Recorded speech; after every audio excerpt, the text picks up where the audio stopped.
Hello, everyone. Welcome to Bible Time with Sarinna. Today we're going to be reading Matthew 20. Feel free to grab your Bible and read along with me. Otherwise, just sit and listen.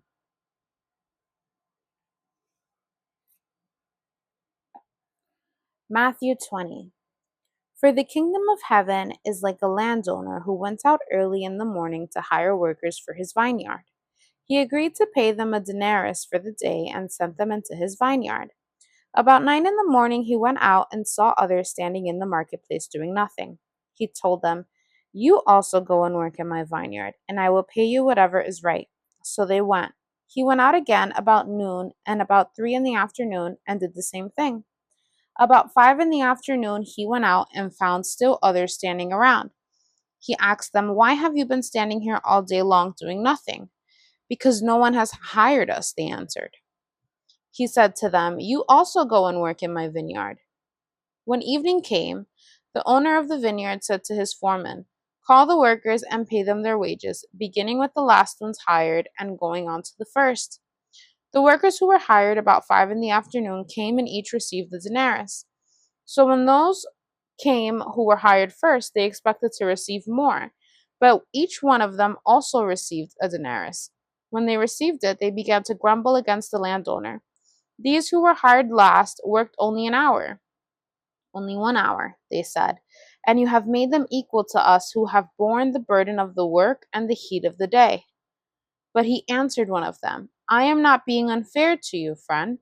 Didn't you agree to work for a denarius? Take your pay and go. I want to give the one who was hired last the same as I gave you.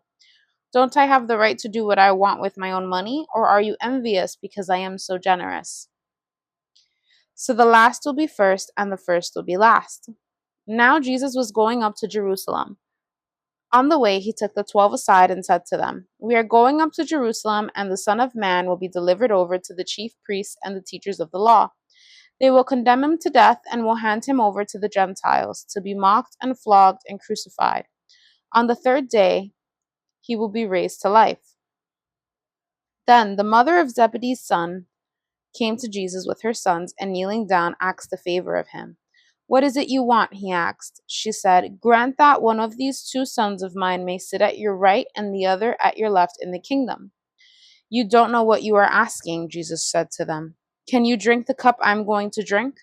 "We can," they answered. Jesus said to them, "You will indeed drink from my cup, but to sit at my right or left is not for me to grant.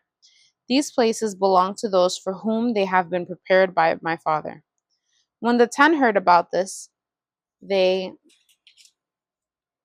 were indignant with the two brothers. Jesus called them together and said, "You know that the rulers of the Gentiles lord it over them, and their high officials exercise authority over them.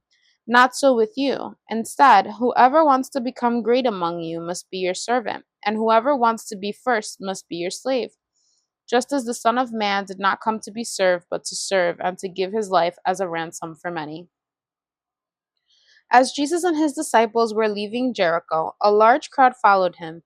Two blind men were sitting by the roadside, and when they heard that Jesus was going by, they shouted, "Lord, Son of David, have mercy on us." The crowd rebuked them and told them to be quiet, but they shouted all the louder, "Lord, Son of David, have mercy on us." Jesus stopped and called them. "What do you want me to do for you?" he asked. "Lord," they answered, "we want our sight." Jesus had compassion on them and touched their eyes. Immediately they received their sight and followed him. Thank you for joining me today, friends. See you next time.